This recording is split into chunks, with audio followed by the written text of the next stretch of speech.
السلام علیکم friends, welcome to کتاب نگری یوٹیوب چینل کتابوں کی نگری میں خوش آمدید۔ میں ہوں آپ کی ہوسٹ اقرا یاسین اور آج میں آپ کے لیے لے کر آئی ہوں عائشہ گل کی قلم سے تحریر کردہ ناول طلسم یاقوت کے ایپیسوڈ نمبر 20 کو لے کر۔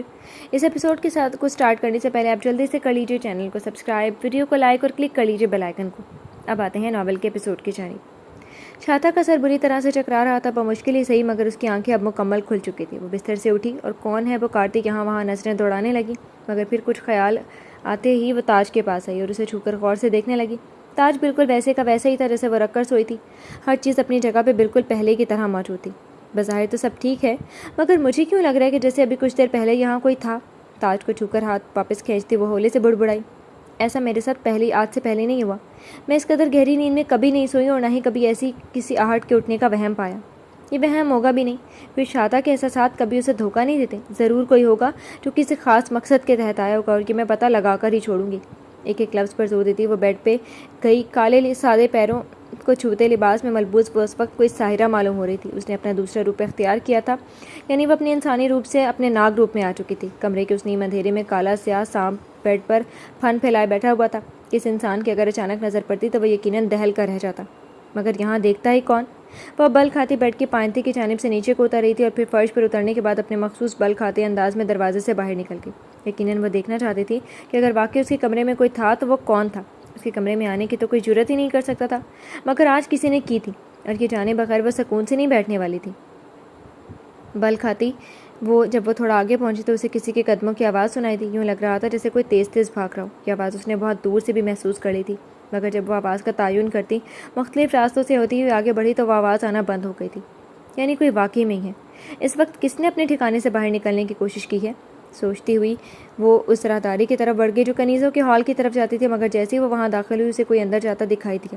وہ دیکھ نہ پائی کہ وہ کون ہے، مگر اتنا ضرور معلوم ہو گیا تھا کہ یقیناً کوئی کنیز ہے، اور کنیزوں میں سے کس نے اس کے بنائے قوانین کی خلاف ورزی کی، یہ جاننے کا ارادہ وہ صبح پہ ڈالتی واپس کمرے کی طرف بڑھ گئی۔ مگر کمرے میں آ کر بھی ایک بار وہ تمام چیزوں کو غور سے دیکھنے لگی کہ کہیں کوئی چیز غائب تو نہیں تھی، یا زائد تو نہیں تھی، یا کچھ ایسا جو انوکھا ہو یا آنے والے کا پتہ دے۔ یہ ناول آپ کتاب نگری یوٹیوب چینل پر پڑھ اور سن رہے ہیں۔ قصور نے بہت بار دروازے پر دستک دی، مگر ہمیشہ جواب ناموصول ہو ہی رہتا۔ تنگ آ کر اس نے گارڈن کے مین ڈور کا رخ کیا اور افکن کو وہاں پایا۔ آپ یہاں بیٹھے ہیں میرے محترم، اور میں صبح سے دستک پہ دستک دے رہی ہوں۔ آپ نے نہ ہی ناشتہ کیا، نہ ہی دوپہر کا کھانا کھایا، اور نہ ہی رات کا۔ آپ کہیں تو میں بھی ابھی کھانا لگا دوں آپ کے لیے؟ رات کے اس پہر جب کوچہ کوشک کے تمام لوگ تو کیا پرندے تک خاموشی میں لپٹے سو رہے تھے، افکن اکیلا اور ننھی ٹمٹماتی روشنیوں میں گمسم سا بیٹھا تھا، کھلی آنکھیں افق پر جمائے ہوئے تھا۔ بلکہ وہ واحد نہیں تھا جو جاگ رہا تھا، جاگ تو قصور بھی رہی تھی، مگر اسے تو جاگنا ہی تھا جب تک افکن کو جاگنا تھا، کیونکہ وہ اس کے خاص کنیز مقرر کی گئی تھی، اور افکن کو کسی چیز کی ضرورت نہ پڑ جائے اس بات کا خیال اسے سب سے پہلے رکھنا تھا، جبکہ اس کے سونے کے بعد خود بھی سوتے ہوئے خود کو چوکنا رکھنا تھا کہ جب بھی وہ پکارے تو ایک پکار پر وہ دوڑی چلے آئے، کیونکہ اس کے لیے سامنے والا کمرہ رکھا گیا تھا تاکہ رات سے صبح تک کا وقت وہاں گزارے، جبکہ صبح سے رات تک کا وقت افکن کے دروازے کے باہر کھڑے رہ کر۔ قصور اس کے روبرو ادب سے کھڑی تھی، جبکہ اس کی آواز سننے کے بعد بھی اسے نظریں پھیر کر نہ دیکھا، جب بس افق پر چمکتے ستاروں کو دیکھتا رہا، جیسے ان خوبصورت ستاروں میں سے اسے اپنی خوبصورت زیب دکھائی دے رہی ہو۔ اس کی خوبصورتی اور کو چاند ستاروں سے تشبیہ دیا کرتا تھا۔ محترم آپ کچھ کھا لیں؟ وہ ایک بار پھر سے بولی تو اب کی بار افکن نے ایک ترچھی نگاہ اس پر ڈالی اور جھولے سے اٹھ کھڑا ہوا اور چلتا ہوا اس کے بالکل روبرو آ کھڑا ہوا، چند لمحے اسے دیکھتا رہا اور پھر ایک زہریلی مسکراہٹ اس کے سپرد کرتا آگے بڑھ گیا۔ کیا میں آپ کے لیے اتنی ناپسندیدہ ہوں کہ آپ مجھ سے بات کرنا تو دور کی بات، ٹھیک سے مجھے دیکھنا بھی گوارا نہیں کرتے؟ میں نے آخر ایسا کیا ہے جو آپ مجھے اتنی حقارت سے دیکھتی ہیں؟ پیچھے سے پکار اٹھی تو افکن کے بڑھتے قدم وہیں تھمے۔ وہ انہیں پیروں میں گھومتا واپس مڑا تو اس کے قریب جاتا ہے کہ ایک لفظ پر زور دیتا بولا، کیونکہ تم میری زیب کی جگہ لینا چاہتی ہو، تم میرے قریب رہنا چاہتی ہو، جبکہ میرے قریب رہنے کا حق صرف زیب کو ہے، صرف اور صرف زیب کو۔ کنیز ہو تو کنیز بن کر ہی رہو، زیادہ پھیلنے کی ضرورت نہیں ہے، ورنہ وعدہ توڑنے میں مجھے کوئی افسوس نہیں ہوگا، کیونکہ صرف میری دی گئی زبان کے تحت تم یہاں موجود ہو۔ جس دن میری زیب واپس آ گئی، تمہارے سارے ارمانوں پر اوس نہ پڑ گئی تو پھر کہنا۔ ابھی جتنی کوشش کرنی ہے میرا دل اپنی طرف مائل کرنے کی کر لو، کیونکہ رہنا تو تم نے ناکام ہی ہے، کیونکہ تم بھلے لاکھ خوبصورت صحیح، مگر میری دی محبت کو میرے دل سے ہرگز نہیں نکال سکتی، یہ ناممکن ہے۔ اوس تو افکن ابھی اس کے ارمانوں پہ ڈال ہی رہا تھا۔ زنجبیل کے لیے افکن کی یہ الفاظ، یہ محبت دیکھ کر وہ بیان نہیں کر سکتی تھی کہ اس کا دل کس بھٹی پہ چل رہا تھا۔ وہ کنیز ہو کر اپنے سے اونچے شخص سے محبت کر بیٹھی تھی، وہ شخص بھی وہ جو دوسری دنیا کا تھا۔ اس نے افکن سے زیادہ خوبصورت مرد آج تک نہ دیکھا تھا۔ کوچہ کوشک سے باہر کی دنیا میں بھی لاکھ مردانہ حسن تھی، مگر ان کا حسن افکن کے حسن کے آگے خاک تھا۔ صرف قصور ہی نہیں بلکہ جس کنیز نے بھی افغان کو دیکھا تھا سبھی اپنے اب دل کو بے اختیار دھڑکنے سے روک نہیں پائے تھے، مگر انہیں احترام کرنا اور اپنی حدود میں رہنا اچھے سے آتا تھا۔ وہ اپنی حیثیت سے آگے کا سوچ بھی نہیں سکتی تھی، مگر جس نے ایسا سوچا تھا وہ صرف قصور تھی۔ افغان کی اتنی بے رخی اور سخت لفظوں کے باوجود بھی وہ اس کے لیے فکر مند تھی، تبھی دوبارہ سے بولی، آپ کو جو بھی کہنا ہے آپ مجھے کہہ لیں، میں آپ کی تلخی کا اور نفرت سے بھرے ایک ایک حرف سر جھکا کر سننے کو تیار ہوں، مگر آپ خدا کے لیے کچھ کھا لیں۔ ملکہ بھی آپ کے لیے کافی فکر مند تھی، بہت بار کھانے کا پوچھنے کے لیے پیغام بھجوایا، مگر آپ نے دروازہ ہی نہیں کھولا۔ دیکھیں ساشا، میرا مطلب ہے کہ زنجبیل جلد صحیح سلامت لوٹ آئیں گے، آپ فکر مت کریں، آپ کچھ کیا کہا تم نے؟ کیا کہا کہ میں فکر نہ کروں؟ ارے کیسے نہ کروں فکر، میری تو سوچ سوچ کر سانسیں اکھڑنے لگی ہیں کہ میری زیب وہاں نہ جانے کس حال میں ہوگی، اور میں یہاں بیٹھا اس کے لیے کچھ کر بھی نہیں سکتا۔ میری یہ فکر صرف تب بھی ختم ہوگی جب میں اسے اپنی آنکھوں کے سامنے بالکل ٹھیک نہ دیکھ لوں، اسے اپنے ہاتھوں سے چھو نہ لوں۔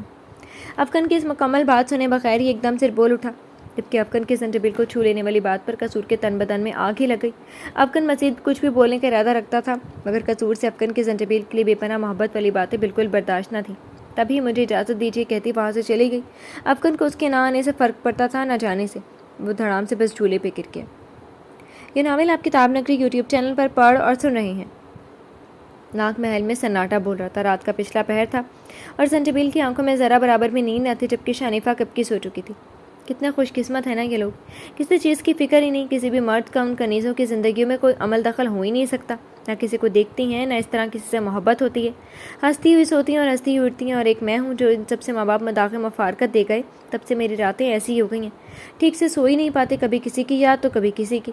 نہ جانے کیوں رائم جیسا بہترین ہم سفر ملنے کے باوجود بھی صبح نہ خوشی سے اٹھتی ہوں نہ خوشی سے سو پاتی ہوں۔ شاید میں ابھی تک اپنے ماضی سے نکل ہی نہیں پائی، میں اپنی نئی زندگی کی شروعات کر ہی نہیں پائی، اور جب تک میں اپنی دنیا میں لوٹوں گی نہیں میں یہ شروعات کر بھی نہیں پاؤں گی۔ مگر کیا میں نئی شروعات کرنا بھی چاہتی ہوں یا نہیں؟ کہ میرے لیے رائم کے ساتھ گزرے 4 مہینے نئی شروعات کرنے کے لیے ناکافی تھے؟ کیا وہ نئی شروعات کرنا چاہتی بھی ہے یا نہیں؟ اس سوال کا جواب اس کے پاس نہ تھا، اور اگر تھا بھی تو اسے ہر جواب سے زیادہ تکلیف تھی۔ زنجبیل جو ان کنیزوں کے متعلق اس وقت سوچ رہی تھی کہ انہیں کسی چیز کی فکر نہیں، ہنستی ہوئی سوتی ہیں، ہنستی ہوئی اٹھتی ہیں، آج رات سے قبل اس کی سوچ مختلف تھی کہ ان کی زندگی بھی کیا زندگی ہے، ہر وقت بس کام ہی کام، اوپر سے ظالم دیوی اور انچارج مقرر جن کی طرف سے ہر وقت کسی نہ کسی سزا کا خوف، اور پھر بھی اس محل میں قید رہنا۔ ایسے تو کوئی بھی پاگل ہو جائے، مگر آج وہ خود کو ان سے زیادہ مظلوم قرار دے رہی تھی، کیونکہ وہ واقعی تھی یہ سب کم از کم اپنی دنیا میں تو رہ رہی تھی، جبکہ زنجبیل تو اپنی دنیا سے جدا کی گئی تھی، وہ بھی ایک بڑے مقصد کے تحت۔ ان پہ کم از کم کسی کڑے مقصد کی تلوار تو نہیں لٹک رہی تھی، بس کام اور احترام ٹھیک سے کیا تو سب ٹھیک، مگر زنجبیل کا معاملہ ان سے الٹ تھا۔ وہ جس قدر بے بس تھی، شاید ہی کہ یہاں موجود کوئی لڑکی ہوتی۔ نہ جانے یہ صبح کب ہوگی، امید کرتی ہوں وہ یاقوت شاتھا کے ہاتھ نہیں لگا ہوگا، بلکہ واقعی نہیں لگا ہوگا، کیونکہ لگا ہوتا تو وہ اپنی خوشی کے پیچھے پورے محل میں جشن کھڑا کر دیتی۔ باقی کی رات وہ یہی اندازے لگاتی دعائیں کرتی رہی۔ یہ ناول آپ کتاب نگری یوٹیوب چینل پر پڑھ اور سن رہے ہیں۔ رات بھر افغان بھی سو نہیں پایا تھا، وہ کل سے گارڈن میں موجود جھولے پہ بیٹھا تھا، ہاں بیچ بیچ میں اٹھ کر بے چینی سے یہاں وہاں چکر بھی کاٹنے لگتا تھا، مگر نہ ہی اس نے کل سے کمرے کا رخ کیا تھا اور نہ ہی کل کا کچھ کھایا تھا، حتیٰ کہ ایک گھونٹ پانی تک کا حلق سے نہیں اتارا تھا، مگر اس کے باوجود بھی اسے کسی چیز کی طلب نہیں تھی سوائے زنجبیل کی۔ ایسے بیٹھے رہنے سے پریشانی میں صرف اور صرف اضافہ ہوگا، مجھے یہاں ہاتھ پہ ہاتھ دھرے نہیں بیٹھنا، مجھے زیب کے پاس جانا ہوگا، ہاں مجھے صحرائی دنیا میں جانا ہی ہوگا۔ فیصلہ کرتا اٹھا اور کمرے میں چلا آیا، اس کا حال بے حال ہوا پڑا تھا، تو شاور لیتا، بال خشک کرتا انہیں سوارے کمرے سے نکل کر کہیلا کے کمرے تک چلا آیا۔ دروازے پر دائیں اور بائیں 2 کنیزیں کھڑی تھیں، جنہوں نے اس کے آنے کی اطلاع افغان کو دے دی تو وہ جیسے پہلے سے اس کے انتظار میں تھی، فوراً اندر آنے کی اجازت دے ڈالی۔ آؤ افغان، میں ابھی تمہیں ہی بلوانے والی تھی۔ اپنی مخصوص جگہ پر براجمان کہیلا نے اسے بھی بیٹھنے کا اشارہ کیا، تو نشست سنبھالتے ہی افغان نے اسے وجہ دریافت کرنے کے بجائے اپنے آنے کا مقصد بیان کیا، مجھے ناگ محل جانا ہے۔ بیٹھتے ہی افغان کے منہ سے پہلی بات نکلی تو کہیلا نے پہلو بدلا، جیسے اسے یہ بات ناگوار گزری تھی۔ یعنی تم چاہتے ہو کہ تم وہاں جاؤ اور ساشا جو کام کرنے گئی ہے اس میں اس کے لیے مشکلیں پیدا کرو؟ دیکھو وہ اکیلے وہ سب کر سکتی ہے، تبھی میں نے اسے اکیلے ہی بھیجا، وہ کام وہی کر سکتی ہے، تم نہیں، اس لیے وہاں جانے کا خیال اپنے دل و دماغ سے نکال دو۔ کہیلا نے 2 ٹوک انداز میں کہا تو افغان اپنے جبڑے اور مٹھیاں بھینچ کر رہ گیا، مگر آج وہ اپنے کیے گئے فیصلے سے پیچھے نہیں ہٹنے والا تھا۔ آپ کو مجھے یہاں سے باہر نکالنا ہی ہوگا، نہ صرف یہاں سے باہر نکالنا ہوگا بلکہ مجھے ناگ محل کے راستے سے بھی آگاہی فراہم کرنی ہوگی، ورنہ یاد رکھیے کہ اگر مجھے کچھ ہو گیا تو آپ اپنے اس وعدے کو کبھی پورا نہیں کر پائیں گے جو آپ نے زنجبیل سے کیا تھا۔ ڈھکے چھپے لفظوں میں وہ یہ بتانے کی کوشش کر رہا تھا کہ وہ خود کو کچھ کر لے گا اور اس طرح کہیلا پچھتاوا سے پیچھا نہیں چھڑوا پائے گی، کہ وہ اتنا تو اسے جان ہی گیا تھا کہ وہ کسی کو قید کر کے تو رکھ سکتی ہے، کسی کو سزا بھی دے سکتی، مگر وہ کسی کی جان ہرگز نہیں لے سکتی۔ نہ ہی کبھی یہ چاہے گی کہ اس کی کسی ضد کی وجہ سے کسی کی جان چلی جائے۔ وہ زنجبیل سے کیسے نظریں ملا پائے گی؟ اور اگر زنجبیل واپس نہ لوٹی پھر بھی اسے افغان کو آزاد کرنا ہی ہوگا، کیونکہ پھر اسے اپنی قید میں رکھنے کی وجہ ہی ختم ہو جائے گی۔ افغان کی بات پہ وجہ سے گہری سوچ میں پڑ گئی۔ وہ ابھی ہاں نہ کہنے کی کنڈیشن میں نہیں تھی، وہ شدید مضطرب ہو چکی تھی، مگر افغان نے بے صبرا بنا بیٹھا تھا۔ دیکھو افغان، میری بات سنو، تم وہاں نہیں جا سکتے۔ ہم نے تو ساشا کو بھی بہت مشکلوں سے محل کے اندر تک پہنچایا، تم وہاں گئے تو پکڑے جاؤ گے، اور میں تمہیں کسی بھی مصیبت میں نہیں ڈالنا چاہتی۔ تم یہاں ساشا کی امانت ہو جس کی حفاظت ہم پر فرض ہے۔ میری مانو تو وہاں جانے کی سوچ کو نکال کر پھینکو۔ کہیلا کی باتوں سے لگ رہا تھا کہ وہ آسانی سے اس کی بات نہیں ماننے والی تھی۔ ہاں بس اس کا لہجہ نرمی لیے ہوئے تھا، کیونکہ اس کا انداز ہی یہی تھا۔ بات کرنے کا اور نرمی برتنے والے انسان کے متعلق یہ نظریہ ہرگز نہیں ہونا چاہیے کہ وہ ہر بات فوراً مان لیتا ہے۔ مجھے کوئی پرواہ نہیں ہے اگر میں مصیبت میں پڑ جاؤں، میں زنجبیل کی خاطر ہر خطرے کا سامنا کرنے کو تیار ہوں۔ میں آپ کو گھنٹے تک کا وقت دے رہا ہوں، سوچ لیجیے، اس کے بعد جواب مجھے ہاں میں ہی چاہیے، ورنہ جو بھی ہوگا اس کی ذمہ دار آپ خود ہوں گی ملکہ صاحبہ۔ افغان ملکہ صاحبہ پر زور دیتا بولا تو کہیلا جیسے بھول ہی گئی کہ اسے بھی افغان کو کچھ بتانا تھا۔ وہ بس گہری سوچوں میں پڑ گئی اور افغان وہاں سے اٹھ کر چلا آیا اور آ کر صوفے پر گرنے کسی انداز میں بیٹھ گیا۔ آنکھیں موندے وہ صوفے کی پشت سر ٹکا گیا۔ کھٹ کھٹ کھٹ دروازے پر دستک ہوئی اور دستک کے بعد پھر کسور کی آواز ابھری۔ محترم، آپ کے لیے ناشتہ لائی ہوں، مہربانی کر کے منع مت کیجیے گا، کیا میں آ جاؤں؟ افغان کو ناشتہ کرنا تو نہیں تھا، مگر ایک خیال برق کی تیزی سے اس کے دماغ میں کودا اور اس کے بعد اس نے کسور کو اندر آنے کی اجازت دے ڈالی۔ آ جاؤ۔ اجازت ملتے ہوئے بنا وقت ضائع کے ناشتے کی ٹرالی لیے اندر چلی آئی اور ناشتے ٹیبل پہ سجانے لگی۔ افغان مسلسل اسے دیکھ رہا تھا، مگر اس کا دھیان کہیں اور تھا، وہ سوچ کچھ ہو رہا تھا۔ سنو، افغان نے اسے پکارا تو کسور کو کانوں کو لگا جیسے ان کو افغان کے پکار کا وہم ہوا ہے۔ اسے یقین آیا کہ افغان نے خود اسے پکارا تھا۔ اسی وقت ناشتہ وہیں چھوڑے وہ سیدھی ہوئی اور جواباً جی بولی، تم میرے لیے کیا کر سکتی ہو؟ یہ سوال اچانک و غیر متوقع تھا، مگر کسور کے لبوں پر مسکراہٹ مچل اٹھی۔ کسور آپ کے لیے کچھ بھی کر سکتی ہے محترم، آپ کے لیے تو کسور کی جان بھی حاضر ہے، آپ حکم تو کریں۔ وہ چند قدموں کا فاصلہ طے کرتی افغان کے قدموں میں آ بیٹھی اور سر جھکائے بولی، جبکہ افغان نے ناگواری سے اپنے دونوں پاؤں پرے ہٹائے۔ اسے کسور کی جان نہیں چاہیے تھی، اس وقت اسے صرف اس کی مدد چاہیے تھی۔ تم مجھے اس محل سے رہائی دلوا سکتی ہو کیا؟ افغان نے رہائی کی بات کی تو لفظ رہائی پر کسور کو لگا جیسے کسی نے اس کا دل مٹھی میں جکڑ لیا، یعنی وہ یہاں سے آزاد ہونا چاہتا تھا، وہ یہاں سے جانا چاہتا تھا، کسور سے دور۔ آپ کو کوشش سے جانا چاہتے ہیں اپنی دنیا میں واپس؟ کسور کی آواز میں طرافت افغان واضح محسوس کر سکتا تھا۔ نہ جانے کہ اس لمحے اسے کسور سے ہمدردی ہوئی۔ اس نے سوچا کہ کسور کو اگر اس سے محبت ہو گئی ہے تو اس میں بھلا اس کا کیا قصور؟ محبت تو کسی کو کسی سے بھی ہو سکتی ہے۔ ہاں مگر برا اس لیے لگتا تھا کیونکہ اسے زنجبیل کے سوا اس سے محبت کرنے والے ہر انسان ناپسندیدہ لگتا تھا۔ نہیں، میں صرف ناگ محل جانے کی بات کر رہا ہوں، جہاں زنجبیل ہے مجھے اس وقت اس کے پاس ہونا چاہیے، نہ کہ اپنی دنیا میں، اور میں اگر اپنی دنیا میں جاؤں گا تو اسے لیے بغیر نہیں جاؤں گا۔ اس کے صرف ناگ محل جانے کی بات سے کسور کو ذرا تسلی ہوئی، مگر یہ تسلی بھی صرف لمحہ بھر کی تھی، کیونکہ وہ نہ صرف ظالم دیوی کے محل میں جانے کی بات کر رہا تھا بلکہ اصل مقصد زنجبیل کے پاس ہونا تھا۔ یہ جان کر اس کے دل پر تپتا پانی گرا۔ بولو، تم کسی طریقے سے مجھے یہاں سے نکال سکتی ہو؟ اگر ملکہ نہ مانی تو ہی، مگر امید ہے کہ وہ مان ہی جائیں گی، لیکن پھر بھی تم میری مدد کرو گی نا؟ اگر میرے لیے کوئی بھی راستہ نہ کھولا گیا تو؟ اس نے ایک بار پھر پوچھا تو اس کے قدموں میں بیٹھی اس کنیز نے جس شخص کو اپنے دل کا بادشاہ تسلیم کر لیا تھا آنسو پیتے ہوئے سر ہلا دیا۔ یہ آنسو اپنا آپ بے وقت ہونے کے دکھ میں تھے۔ اسے دکھ یہ نہیں تھا کہ اس نے دوسری دنیا کے انسان سے محبت ہو گئی، دکھ اس بات کا تھا کہ یہ انسان پہلے سے ہی کسی اور کی محبت میں دل و جان سے گرفتار تھا۔ ٹھیک ہے، 1 گھنٹے بعد میں تمہیں بتاؤں گا کہ مجھے تمہاری مدد کی ضرورت ہے یا نہیں، ابھی تم جاؤ۔ اس کے ہاں کرنے کی دیر تھی کہ افغان کے سابقہ بے رخی پھر سے لوٹ آئی۔ کیا بس یہی تھی اس کی اہمیت کہ بات بات پہ ٹھکرا دیا اور جب ضرورت پڑی تب خود سے ہی پکار لیا؟ آپ کا ناشتہ۔ وہ اٹھی اور جاتے جاتے اس کی توجہ ناشتے کی جانب مبذول کروانا چاہی، جس کی خوشبو افغان کے نتھنوں سے ٹکرا کر اس کے اندر مری ہوئی بھوک کو جگانے کی کوشاں میں تھی، مگر زنجبیل کی فکر میں اس کا دل ایک نوالا توڑنے کو نہیں مان رہا تھا۔ ٹھیک ہے، جاؤ اب۔ ناشتے پر ایک نگاہ ڈال کر اس نے دوبارہ سے اسے جانے کا کہا تو وہ ٹرالی وہیں چھوڑے پلٹ گئی، کیونکہ بعد میں اسے برتن اسے ٹرالی میں رکھ کر لے جانے تھے۔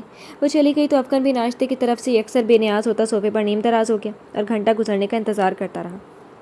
یہ ناول آپ کتاب نگری یوٹیوب چینل پر پڑھ اور سن رہے ہیں۔ شالہ اٹھو، ارے اٹھو نا، کب تک سوتی رہو گی؟ زنجبیل آنکھوں پہ بازو رکھے عمیق سوچوں کے سمندر میں غرق تھی، جبکہ شانیفہ نے اسے جھنجھوڑتے ہوئے اٹھایا۔ بازو پر ہٹا کر سوجی آنکھوں سے اس نے سوالیہ نگاہوں سے اسے دیکھا، جسے پوچھنا چاہ رہی ہو کہ کیا کہنا ہے، لیکن مجھے جوڑنے کا مقصد۔ کب تک سوتی رہو گی؟ دیکھو پورا کمرہ خالی ہو گیا، سب اپنے اپنے کمروں میں لگ چکی ہیں، صرف تم اور میں ہی ابھی تک یہاں موجود ہیں۔ اس کی آنکھوں میں اٹھتے سوال کا جواب دیا گیا تو وہ رخ پھیر کر لیٹ گئی، جبکہ اس کے اس طرح لیٹنے پر شانیفہ متفکر ہوئی اور اس کے قریب بیٹھتی ہوئی بولی، شالہ کیا ہوا ہے؟ تمہاری طبیعت تو ٹھیک ہے؟ بلکہ آج تم اٹھی بھی نہیں، تمہیں تو اٹھنا پڑا، مجھے دیکھنے تو کہیں بخار تو نہیں؟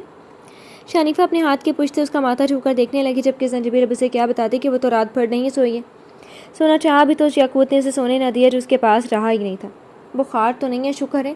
چلو اب اٹھو، اتنی گمسم کیوں لیٹی ہوئی ہو؟ وہ واقعی شنیفہ کی کسی بات کا جواب نہیں دے رہی تھی، بس گمسم لیٹی کبھی دیوار تو کبھی چھت کو تکیے جا رہی تھی۔ میرا کوئی موڈ نہیں ہے فضول کے کام کرنے کا، میں ان کی نوکر نہیں ہوں، تمہیں جانا ہے تو جاؤ، بے رخی سے جواب دیا گیا تھا، جبکہ لفظ موڈ کو شنیفہ سمجھ نہیں پائی تھی، مگر اگلی باتیں سمجھ میں آ گئی تھی۔ میں جانتی ہوں تم کام کرنا ٹھیک سے نہیں جانتی اور اتنے کام تم سے ہوتے بھی نہیں، مگر شاخلہ کسی کو نہیں بخشتی، بھلے وہ طبیعت خرابی کا بہانہ کرے یا واقعی اس کی طبیعت خراب ہو۔ وہ وقتاً فوقتاً ہال اور کمروں کا چکر لگاتی رہتی کہ کوئی کنیز کام کے وقت اندر تو موجود نہیں ہے۔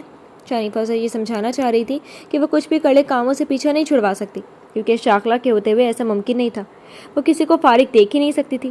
اور تمہیں پتہ ہے نا کہ اب تو وہ خاص طور پر تم پہ نظر رکھے گی، کوئی نہ کوئی بہانہ ڈھونڈے گی تمہیں سزا دلوانے کا۔ ایک تو زنجبیل کا پہلے ہی موڈ شدید خراب تھا، اوپر سے شنیفہ کی باتیں اس کے سر میں درد کر رہی تھی۔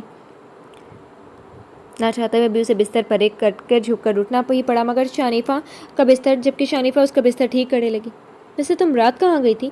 شنیفہ نے سرسری سا انداز اپناتے ہوئے پوچھا، جبکہ زنجبیل کا جوتا پہنتا پاؤں وہیں رکا۔ کنکھیوں سے اس نے شنیفہ کی جانب دیکھا، مگر اس کا دھیان بستر ٹھیک کرنے کی طرف ہی تھا۔ وہ سوچنے لگی کہ اس کو کیسے پتہ چلا کہ یہ میرے جانے کے بعد اٹھی تھی یا یہ سوئی نہیں تھی؟ کیا ہوا؟ کس سوچ میں پڑ گئی؟ بستر ٹھیک کرتی وہ اس کے سامنے آئی۔ میں وہ حمام گئی تھی۔ جو بھی جھوٹ اس کے ذہن میں آیا اس نے سنا ڈالا اور جلدی سے جوتا پہنتے کمرے سے باہر نکل گئی، جبکہ شنیفہ جانتی تھی کہ وہ جھوٹ بول رہی ہے، مگر پھر بھی اسے روک کر مزید سوال نہ کیے۔ جی تو فرینڈز، کیسے لگی آپ کو آج کے ایپیسوڈ؟